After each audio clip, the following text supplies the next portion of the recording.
إن الحمد لله نحمده تعالى ونستعينه ونستغفره ونستهديه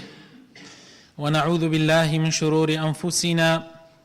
ومن سيئات أعمالنا. من يهده الله فهو المهتد ومن يضلل فلا هادي له، وأشهد أن لا إله إلا الله وحده لا شريك له،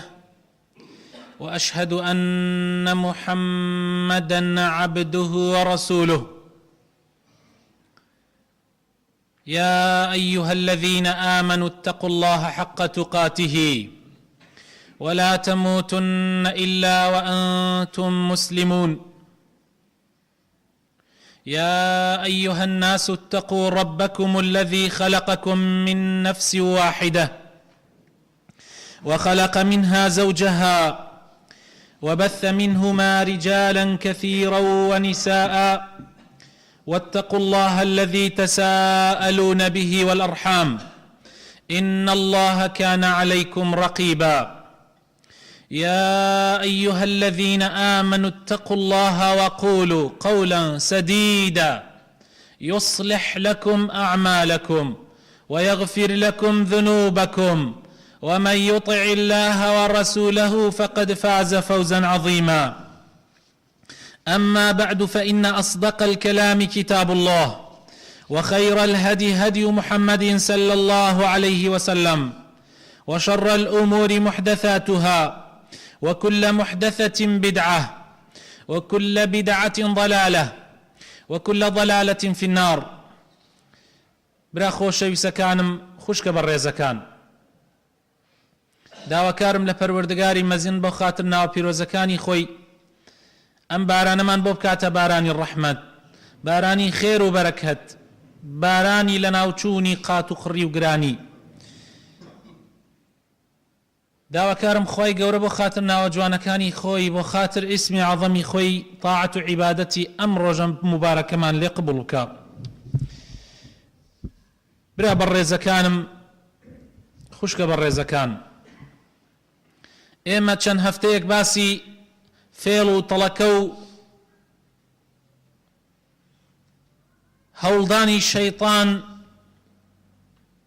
هەوڵدانی شەیطانمان کرد بۆ لە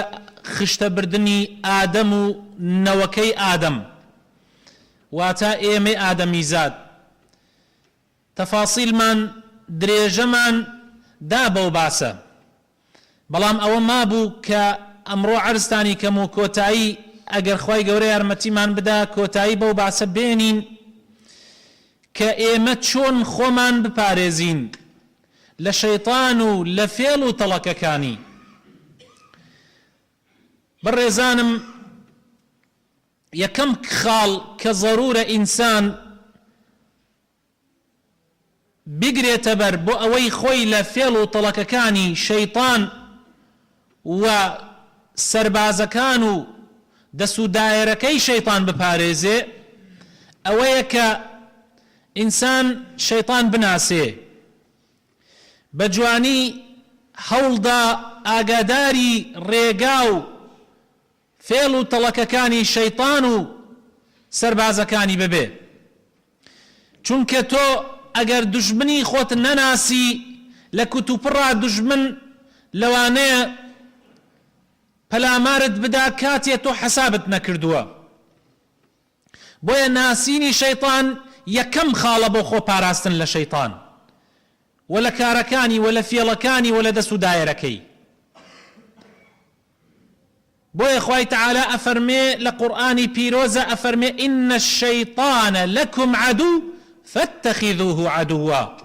شەیطان بەڕاستی دوژمنی ڕاستەقینەی ئێوەیە، بۆیە ئەو بکەن بە دوژمنی خۆتان. خۆتان خەریک مەکەن بە کەسی ترەوە، بە ئەم لاو ئەو لاوە. هەرچی لەم لاو لەولاوە دێتە ڕێگاتان، ئەوێت گومڕاتان کە هەمووی لە فێڵ و تەڵەکەکانی شەیطانە. ئەگەر زەحمەت نەبێ و عەزیەت بخۆن لەبەر ئەوەی خەڵکانێک لەبەر بارانەکەن، هەتاوەکو کاتی نوێژەکە ئەگەر جەنابتان عەزیەت بخۆن بێنە پێشەوە، ڕەحمەتی خواتان لێبێ. رحمتي خواتان لێ بێ ڕێی دووسێ ڕیزێ بکەنەوە حتا لە کات نوێژەکە ئەگەر مەجالی سوژدەبردن تیش نەبوو هەر نوێژەکە دروستە سەردانوێنی رحمتي خواتان لێ بێ بێنە پێشەوە. دەی براکانم ڕحمەتتان لێ بێ ئەوانەی دەرەوشتەوە ئەتوانن بێنە ژوورەوە ئیسراحەتێ بدەن بە یەکتری. خوا جزای هەموو لایەکتان بداتەوە ئینشاء الله. ئینشاء الله ئەمەش بە عیبادەت بۆتان ئەنووسرێ. خوای تعالی لە قورئانی پیرۆزە بە پێغەمبەر فەرمێ صلی الله عليه وسلم و بە ئەصحابەکانی ئەفەرمێ وإذا قيل لكم تفسحوا في المجالس فافسحوا يفسح الله لكم. ئەفەرمێ ئەگەر دەنگ نییە ئەی ئیتر چی بکەم والله ئێمە مزگەوتەکە لە کاتی تەعمیرایە و ئەتر ئەوەیشی کە دەنگی پێناگاتوانێ بێتە ژوورەوە بە قەدەری توانە هەرچۆن بێت لە ناوە ڕێگا هەیە و دەنگیش ئەگات. جا ڕحمەتی خواتان لێ بێ ئەوەی ها لە دەرەوە گوێی لە خوتبە نییە بۆ ئەوەی نوێژەکەی بۆ بنووسی ئەتوانێ بێتە ناوە حتا لە بەی نادانشێت قەینا لەوە دوا بۆ نوێژەکە مەجالێکەکەینەوە. باسی ئەوەمان کرد کە یەکەم خاڵ بۆ ئەوەی کە بتوانین بەرانگیری شەیطان ببینەوە بتوانین فێڵ و تەڵەکەکانی لە ناوبەرین ناسینی شەیطانە ئەوە زۆر زۆر زەرورە. ئەوە خاڵی یەکەم. خاڵی دووهەم برا بە ڕێزەکانم دائیمەن خۆ ئامادەکردن بۆ بەرەنگربوونەوەی شەیطان بۆ ئەوەی بتوانین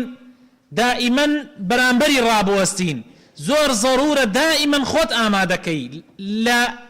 ئامادە باشیابی لە حەذەرابی لەبەر ئەوەی کەسێک ئەگەر حرەسیاتی قەڵایەک بگرێ حرەساتی شوێنێک بگرێ بینایەک بگرێ ئەو کەسە ئەبێ هەموو ئەو دەرگایانەی یان ئەو کەلێنانەی کە ئیحتیمالە لەوێوە دز یان کەسی خراپ بێتە ژوورەوە ئەگەر ئەو شوێنانە نەناسێ ئەو دەرگایانە نەناسێ ئەو کەلێنانە نەناسێ و خۆی بۆ ئامادە نەکا و بە جوانی چاودێری نەکا دژمن لەوانەیە لە هەر لەحزەیەکا بێتە ژوورەوە دز لەوانەیە لە هەر لەحزەیەکا بێتە ژوورەوە. بۆیە پێویستە ئێمەش وەکو حرەسێک ئاگاداری خۆمان بین چاودێری خۆمان بکەین شەیطان ناخەوێ. پرسیاریان لە ئیمامی حەسەنی بەسری کرد وتیان ئایا شەیطان ئەخەوێ؟ فەرمووی ئەگەر شەیطان بخەوێ ئیسراحەتمانە کرد. شەیطان ناخەوێ. شەیطان بەردەوام لە پیلانایە بەڵام بابزانی هەموو جارێکیش لە هەموو کاتێکیشا و لە هەموو شوێنێکشە ناتوانێت بێتە ژوورەوە. شەیطان دەرگای تایبەتی خۆی هەیە ئەتوانێت بێتە ژوورەوە بۆ ئینسان. تۆ ئەگەر دەرگاکانت قایم کەی ترست نییە. تۆ ئەگەر دەرگاکانی خۆت کەلێنەکانی خۆت قایم کەی ترست نییە و شەیطان ناتوانێت. شەیطان دەسڵاتی بەسەر ئەهلی ئیخلاصان نییە بەسەر موسڵمانە مخلیسەکانان نییە. خوای تعالی لە قورئانە ئەفەرمێ ئینەه لەیسە لەه سولطان على الذين آمنوا. شەیطان سوڵتانی نییە بەسەر ئیمانداری ڕاستەقینەیە. بۆیە ئێمە ئەگەر ئیماندارێکی ڕاستەقیم نەبین ئەگەر دائیمەن لە حەزەرا بین وریای خۆمان بین قاپی و پەنجەرەکانی کەلێنەکان کە احتیمالێ شەیطان بێتە ژوورەوە قایمی کەین و بیوەسین ترستان نەبێ شەیطان ناتوانێت بێتە ژوورەوە. بۆیە ئەوە ضرورە و ئەبێ وریای خۆمان بین. شەیطان پێغەمبەر فەرمێ صلی الله عليه وسلم ئەڵێ شەیطان وتوێتی پێغەمبەر فەرمێ لن يسلم مني صاحب المال من إحدى ثلاث. شەیطان هەڕەشەی داوەوتێتی خاوەن پارە و دەوڵەمەندەکان طبعا ئێمە لە ئەفتەکانی ترە باسمان کرد باسی ئەومان کرد دەرگاکانی شەیطان چییە کە دێتە ژوورەوە. یەکێک لەوانە پارەیە ماڵە سەروەتە سامانە يعني شەیطانیش ئەم حەدیثە بۆ وا تێرمەوە یعنی تر نمونەش بێ بۆ شتەکانی تر بۆ شەهوەتەکانی تر جگە لە پارەش. ئەڵێ خاوەن شەیطان ئەڵێ خاوەن ماڵ و خاوەن پارە لە دەستم دەرناچێ من سێ تەڵم بۆی داناوە لە یەکێک لەمانە دەربازی نابێ. یەکەم ئەغدو عليه بهن وأروح بهن. يكم أخذه المال من غير حله. طبعا إوارو بياني من لو سير درقاوة أو سير طليبو أنا موا. يكم طلع أويك هول أدم هول الشيطان عليه هەوڵ ئەدەم وا بکەم ماڵ لە ڕێگای حرامە پەیاکە لە ڕێگای حەڵاڵە پەیای نەکە ئەوە تەڵەی یەکەم ئەگەر توانیت لەوە دەرباز ببی تەڵەی دووەمی بۆ داناوە ئەویش ئەوەیە کە وئینفاقه في غەیری حەقیه سەرفکردنی ئەو پارە لە شوێنی خۆیان لە عەکسی شوێنی خۆیان ئەگەر لەوەش نەجاتت بوو ئەڵێ وأحببه إليه فيمنعه من حقه وا خۆشەویست یەکەمەوە لە دڵیا کە حەق و مافەکانی پارە جێبەجێ نەکا زەکات سەدەقە سەرفترە سڵەی ڕەحم ئەمانە بەجێ نەهێنێ بە پارە جا ئەبێ زۆر زۆر ئاگادار بین لە هەموو شتەکانە شەیتان تەڵەی بۆمان داناوە ئەبێ ئێمە وریای تەڵەکانی شەیتان بین وریا بین و ئاگامان لە خۆمان بێ ئەو حەدیثە حەدیثێکی حەسەن و ئیمامی تەبەرانی ئیگەڕێتەوە دووهەم یان سێهەم خاڵ لەو خاڵانەی کە پێویستە ئێمە بیگرینە بەر بۆ ئەوەی بەرەنگاری شەیتان ببینەوە ئەوەیە کە ئینسانی مسلمان پێویستە لەسەری ئیلتیزام بە قورئان و سنەتەوە بکە باشترین ویقایە پێغەمبەر صلی الله عليه وسلم فەرمێت تەرەکت فیکم شەیئەینی دووشتم بۆ جێهێڵاون لە دوای خۆم من بعدی لن تضل بعدهما أبدا ما إن تمسكتم بهما تركت فيكم شيئين ما إن تمسكتم بهما لن تضلوا بعد أبدا أو دقي حديثك يا أو كما قال رسول الله صلى الله عليه وسلم أفرمي دوشتم بو بيجيلاون لدواي خوم لپاش خوم اگر دستی پیو بگرن قد گمران بن وتیان چی ای پیغمبری خواه فرموی کتاب الله و سنتی قرآن و سنتی پیغمبر صلی الله علیه وسلم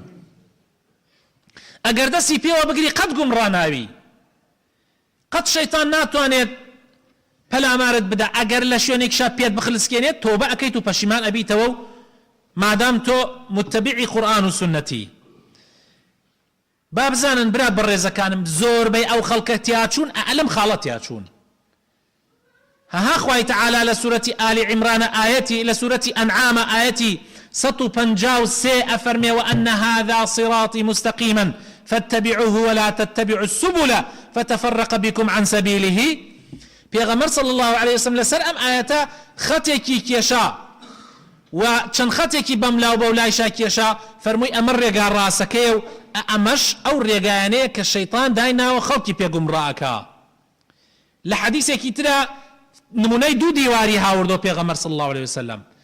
فەرمووی ئەم دیوارانەش دەرگای پێوەیە دەرگای تایە و ئەو دەرگایانەش پەردەی جوان و ڕازاوەی پێوەیە ئەو ڕێگایە ڕێگای حەق و ڕاستیە ئەم دیوارانەی کە لەم دیم و لەو دیمی ڕێگاکەوە هەیە حدود و سنوورەکانی خوای پەروەردگارە دەرگاکان فێڵی شەیطان و دەرگاکانی شەیطانە ڕێگا گومڕابووەکانە پەردەکە داپۆشینی شەیطانە شەیطان دائیمەن حرامت بۆ دائەپۆشیە و بەرگی جوانیە کاتە بەری وریابە هەر کەسێ پەردەکە لادا ئەکەوێتە خوارەوە ئاگامان لە خۆمان بێ جا لەو حەدیثە پێغەمبەر صلی الله عليه وسلم ئەفەرمێ کەسێکیش واعیزە و ئاگادار دەکاتەوە بەردەوام پێت ئەڵێ وریابە وریابە وریابە قورئان و ئەو واعیزەی کە خوای تەعالی لەناو دڵی هەر یەکێک لە ئێمەیە دایناوە ئاگادارمان ئەکەنەوە ئامان وریابە نەخەڵەتێی ڕاست بڕۆ بار توش نەبی جا ئاگامان لە خۆمان بێ زۆر زەڕورە برا بەڕێزەکانم خەڵکێک زۆربەی خەڵک ئەتوانی بڵێ کە تیا ئەچن و گومڕا ئەبن سەبەبی ئەوەیە کە دەست ناگرنە قورئان و سنەتەوە و قورئان و سنەتیش خۆشەویستەکانم خەڵکانێک ئەمڕۆ لەوانەی کە شەیطان خەڵەتانونی و ئەزانن قورئان و سنەت تەنها بریتیە لە هەندێشتی ڕووکەشی کە ئەوان التزام بەو شتە ڕووکەشانەوە ئەکەن شتە گەورە گەورەکانی ئیسلامیان لەبیر کردووە هەندێشتی ڕووکەشی شەیطان ئەیان خەڵەتێنێ بەو شتە ڕووکەشیانەوە بڕێ مەزهەری ئەم مەزاهیر هەیە کە پێغەمبەر صلی الله علیه وسلم لە حەدیثە ئاماژەی پێکات زۆربەیشی لە قورئانە نییە ئەوانە هەر لە هەندێک ئەحادیثە پێغەمبەر صلی الله علیه وسلم ئاماژەکە کە مسلمان ڕیشی بێت مسلمان کەلپەلەکەی بەئین بێت لەسەرەوەی قاپەڕەقەی بێیان لە قاپەڕەقە بە خوارەوە نەبێ هەندێ مەزاهیر هەیە ئەم مەزاهیرانە التزام پێوەکردنی تەواوکەری دینە بەس ئەوە هەموو دین نییە هەندێک کەس سبحان الله شەیطانیش بەوەعیان خەڵەتێنێ التزام ئەکەن بەو شتە وردە و خاشانەوە بەڵام شتە گەورەکانی ئیسلامیان لەبیر چووە وەلا و بەرائیان لەبیر کردووە برایەتیان لەبیر کردووە تووشی گەورەترین گوناح دێن بەڵام پەردەپۆش یەکەن بە بڕێشتی تری بچووکەوە تەفریقانانەوە لە ناو مسلمانانە دووبەرەکی خستنەوە لە ناو مسلمانانە دژایەتی کردنی ئەهلی ئیمان دۆستایەتی کردنی ئەهلی کوفر و نفاق و ضلال و گومڕایی يعني ئیتر لەو شێوازانە شەیطان لە پەردەپۆشی قورئان و سنەتە جاری وا هەیە خەڵکانێک بەو شێوە خەڵەتێنێ بۆیە خوای تەعالا لە قورئانە ئەفەرمێ داوامان لێ ئەکا کە ئێمە ئیماندار هەموو ئیسلام بەیەکەوە وەرگرین ادخلوا في السلم كافة ئیسلام دینێکە ئەگەر هەمووی بەیەکەوە وەرنەگری خوای گەورە قبولی ناکا أفتؤمنون ببعض الكتاب وتكفرون ببعض خوای تەعالا گلەیی لا إن كان أكاد لا يهودية كان أكا كأوانا هندي لا كتابي خوان ورا قردو هندي كان إهمال كرد جاء أوش كشيك إما أبي أقاما ليبي قرآن بهموي ورقري معقول لي يا كابرا لا لسر ريش جاري وهي قصة لقل كسيكي تراناكا تشي ولا ريشي داننا كأما مظهريك وسنتك بيغمبر صلى الله عليه وسلم وأبي مسلمان هولدا جيبجيكا وأبي إنسان هولدا مو سنة كان بيغمبر صلى الله عليه وسلم ريبازي بيغمبر كاتي عليهم سنة ما بس ما هي السنة يعني قد بيكي خير الدسك يونيكي جناح بارنابي يعني طريقة ما بس من ريقا وريبازي بيغمبر صلى الله عليه وسلم بويا برا بالرزا كانم أقاما لخومان بي أبي زور وريابين زور جان لجير پردەی قورآن و سنەتە شەیطان دێ بۆمان بەڵام ئەگەر تۆ ئیلتیزام بە هەموو قورآن و سنەتەوە بکەی ئەو کاتە نەتەرەفگیری ئەم لا ئەبی توندڕەویەکان نەتەرەفگیری ئەو لا ئەبی شلڕەوی بەڵکو وەسەتیەتێک ئەگریتە بەر کە خوا گەرەکێتی کە پێغەمبەر صلی الله علیه وسلم داوای کردووە سێم خاڵبرا چوارەم خاڵ لەو خاڵانەی کە ئێمە پێویستە لە خۆمانە جێبەجێکەین پێویستە بەرپای بکەین بۆ ئەوەی لە فێڵ و تەڵەکەکانی شەیتان نەجاتمان بێ پەناگرتنە بەخوای پەروەردگار زۆر زەرورە برا بەڕێزەکانم ئینسانی مسلمان لە هەموو کار و بارەکانیە کە دەستی پێ ئەکات پێغەمبەر صلی الله علیه وسلم فێرمان ئەکات حەق کارێکی بچووکەوە کە چوونە سەر ئاوە دەست بە ئاو گەیاندنە لەو کارەوە حتا گەورەترین کار لە ئیسلامە کە نوێژە خوای تەعالا فێرمان ئەکا پێغەمبەر صلی الله علیه وسلم فێرمان ئەکا کە پەنا بگرینە خوا لە شەیطان پەنا بگرینە خوا لە شەیطان زۆر زەرورە برا بەڕێزەکانم ئێمە لە هەموو کارەکانمانە پەنا بگرینە خوا لە شەیطان لە چوونە سەر ئاو لە کاتی تووڕەبوونە چونکە تووڕەبوون بەشێکە لە شەیطان لە ئاگرەوە هاتووە بەشێکە لە شەیطان پەنا بگری بەخوا خوای گەورە نەجاتەدا تێکەڵبوون لەگەڵ خێزانە لەگەڵ هاوسەرەکەتە چونکە ئەو مناڵەت ئەگەر پەنات گردە خوای گەورە ئەو مناڵەکە ببێ مناڵێکی ئینشاءالله چاکە بێ بەپێ ئەو ئاەتانەی کە باسی دایکی مەریەمەکە کاتێ پەنای گردە خوای تەعالا لە شەیطان پەنای مناڵەکەی پەنای مەریەم و نەوەکەی گردە خوا لە شەیطان هەروەها لە کاتی قورئان خوێندنە خوای تەعالا لە قورئانە فەرمێ فإذا قرأت القرآن فاستعذ بالله من الشيطان الرجيم هەروەها لە کاتی نوێژە يعني عندك جاري وهي يمل نيجا ايجين مسلمانان ريزكانتان جوان كان طالب دن بيكو با شيطان نيتان يوانتانو جار وهي بيستمل لهنديك مسلمان كتينا جيشتوا لدينك اخوا الله اي شيطان تشيك على ناو مزغوته اي شلون شيطان تشيك على ناو مزغوته اي او شيطان لناو مزغوته ولا كاتي نيجا بتايبتي شيطان زور دي بولات لكاتي قران خوندنا اي مشغولتك اي وسوسات بو دروسكا اي لناو دلتا كينا دروسكا برامبر ببراي مسلمانت بويا پێغەمبەر ئەفەرمێ صلی الله عليه وسلم ئەفەرمێ پاڵ بدەنە یەکتریەوە لە کاتی نوێژە ریزەکانتان پڕکەنەوە شەیطان دڵەکانتان بەرامبەر یەک ناگۆڕێ ئەگەر وانەکەن فتختلف قلوبكم پێغەمبەر فەرمێ صلى الله عليه وسلم دڵتان بەرامبەر بە یەکە گۆڕێ هادیتانە لە کاتی نوێژە لە کاتی دەستنوێژە لە هەموو کاتێکا تۆ پەنا بگرە خوای گەورە لە شەیطان هەروەها برا بەڕێزەکانم لە کاتێکا گوێت لە سڕەی گوێدرێژ ئەبێ پەنا بگرە خوا لە شەیطان هەروەها کاتێک لە دەشتێکی چۆڵای ئەترسیت ترسێک لە دڵتا هەیە یان ئەخەوید لە شوێنێکی چۆڵە پەنا بگرە خوای گەورە لە شەیطان هەروەها لە کاتی ئێواران و بەیانیانە دوعا بکە بۆ مناڵەکانت یعنی پەنا بگرە بە خوای گەورە کەوا خوای تعالی لە شەیطان بیان پارێزێ ئەوە سنەتی پێغەمبەرە صلی الله عليه وسلم پێغەمبەری خوا حەسەن و حوسەینی ئەخستە باوشی و پەنایانی ئەگرت دەخوای گەورە لە شەیطان ئێمە ئەوە ناکەین براکانم پێغەمبەر فەرمێ صلی الله عليه وسلم هەر مەغریبی لێ هات مناڵەکانتان بێنە ماڵەوە چونکە شەیطان لەو کاتە دەرەچێ هەتا وەکو سعاتێک بەسەر مەغریبا تێپەڕەکە ئەم جاگەر دەریشنە دەرەوە کێشەی نییە بۆیە براکانم ضرورە ئێمە لەو کاتانە پەنا بگرینە خوای گەورە لە شەیطان و لە کاتی خەوتنە و لە کاتی هەڵسیان لە خەو چونکە براکانم پێغەمبەر فەرمێ صلی الله عليه وسلم لە حەدیثێکە ئەفەرمێ بۆ نوێژی بەیانیان شەیطان سێگری ئەدا لە سەری هەموو کەسێک کاتی ئەخەوێ بۆ ئەوەی هەڵەسێ بۆ نوێژی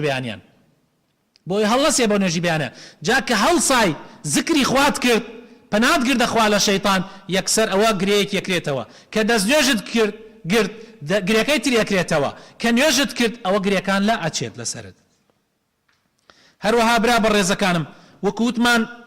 هاتنە مزگەوت بۆ ناو مزگەوت پەنا بگرە خوای گەورە لە شەیطان لە کاتی سەفەرە لە کاتی شەوانە لە کاتی هاتنەوە بۆ شارەکەی خۆت یان چوونە ناو شارێکەوە پەنا بگرە خوا لە شەڕی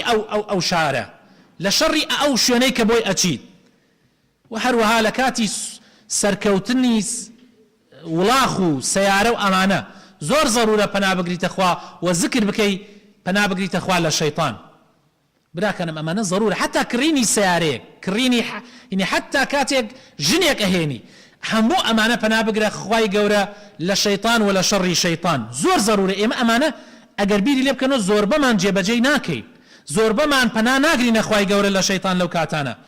و هەروەها لە کاتێکا کە خوتورەیەک دێتە خەیاڵتە تەنانەت لە بانی نوێژیش پێغەمبەر فەرمێ صلی الله عليه وسلم ئەگەر لە ناو نوێژی شابوون خوتورەیەک هاتە دڵتانە پەنا بگرنە خوا لە شەیطان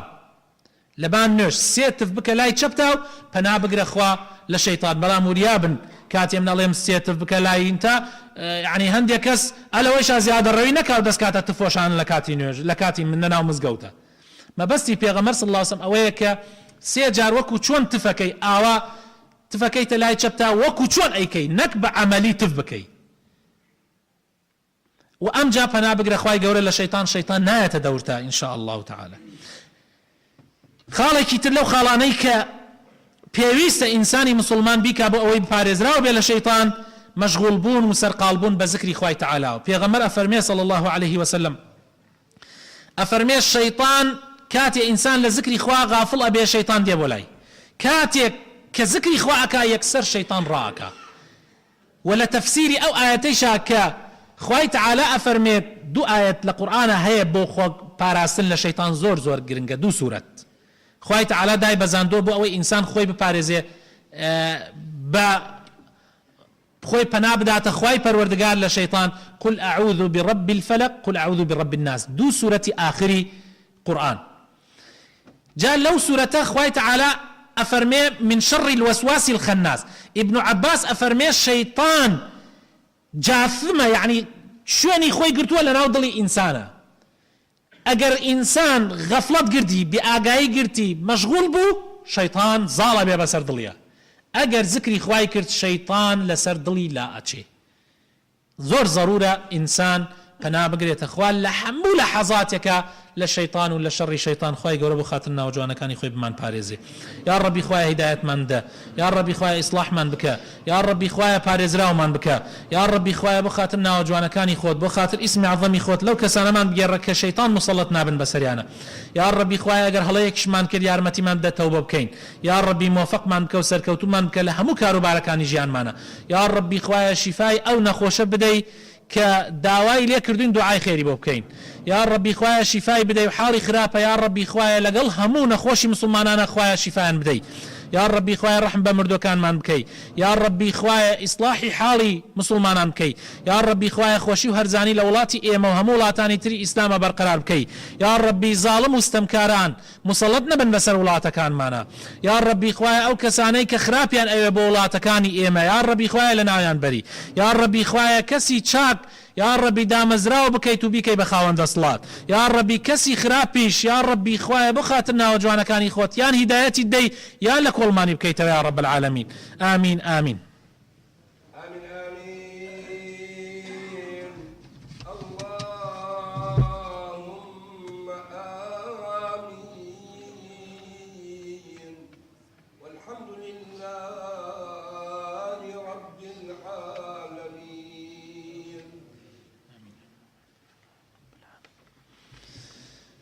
آمين آمين الحمد لله رب العالمين والصلاة والسلام على سيدنا محمد وآله وصحبه الطيبين الطاهرين وعلى من تبعهم بإحسان إلى يوم الدين رضي الله عنا وعنهم أجمعين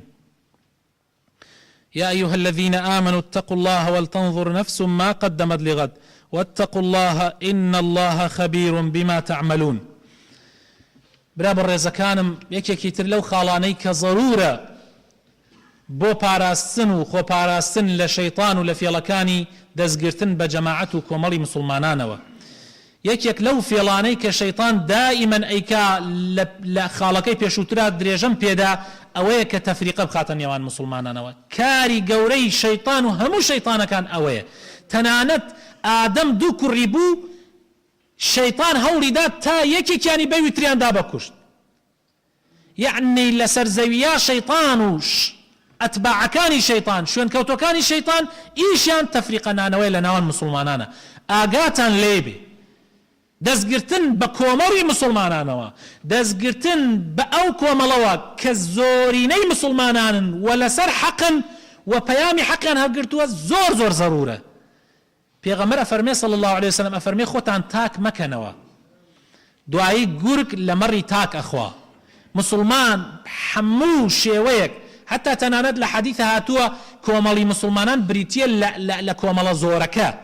استل سرانسري زويا كومالا زوركا بريتيا لأهل سنة وجماعات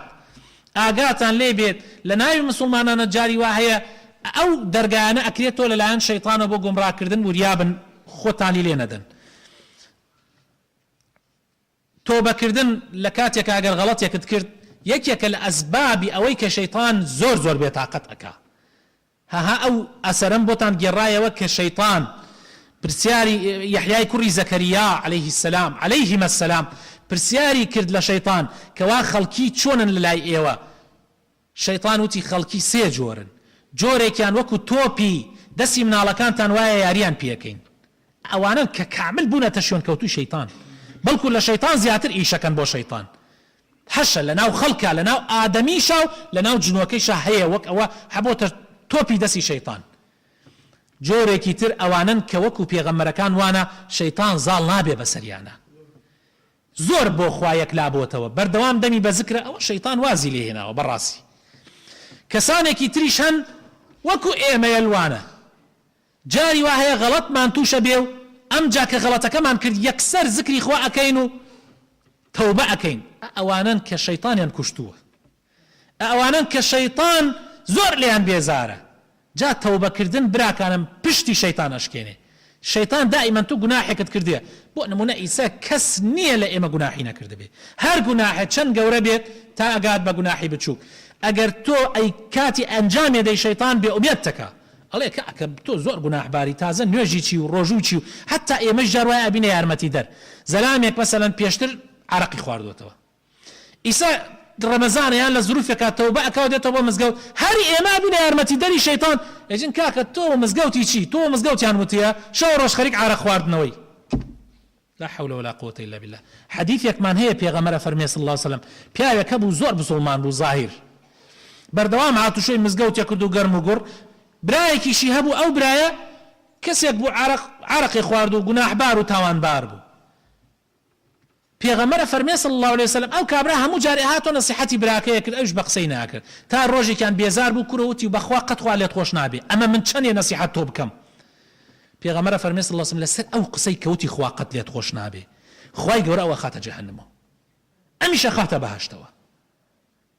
وریاتان ئەکەمەوە برا بە ڕێزەکانم مەرج نییە کەسێک گوناح بکە عەرەق بخوا گوناحێکتر بکە هەر گوناح ئیتر ئەو کەسە بێدینە و لە دین دەرچوو ئەمانە ڕاستە ئەوانە کەبائیرن گوناحە زۆر گەورەکانن ئەگەر ئینسان وریایی نەبێ بەرەو جەهەنەم ئەیبا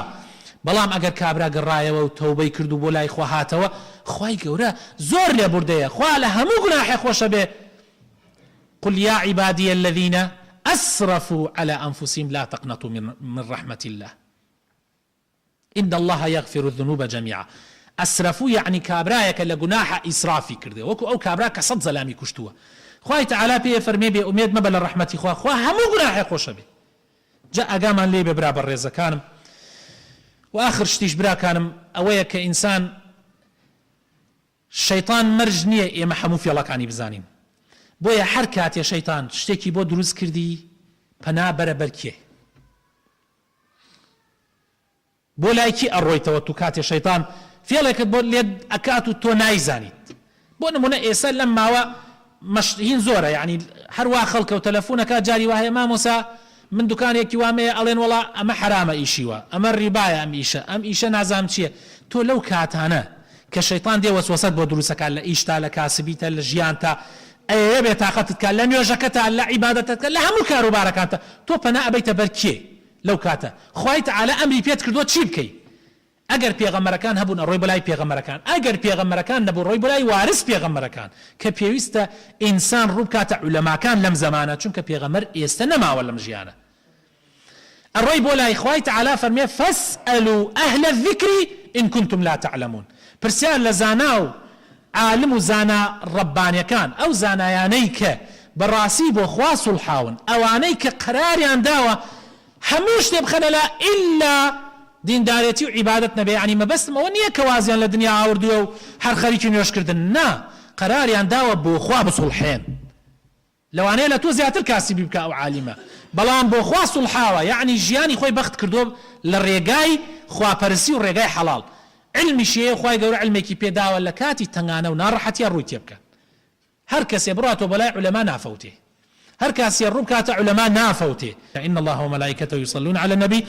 يا أيها الذين آمنوا صلوا عليه وسلموا تسليما اللهم صل على محمد وآل محمد كما صليت على إبراهيم وعلى آل إبراهيم وبارك على محمد على آل محمد كما باركت على إبراهيم وعلى آل إبراهيم في العالمين إنك حميد مجيد ورضي الله عن الصحابة والقرابة والتابعين وتابعيهم بإحسان إلى يوم الدين اللهم اغفر للمؤمنين والمؤمنات المسلمين والمسلمات الأحياء منهم والأموات من أهل السنة والجمعة والجماعات اللهم احفظنا واحفظ بلادنا وسائر بلاد المسلمين من كل سوء ومن كل شر يا أرحم الراحمين آمين آمين وأخي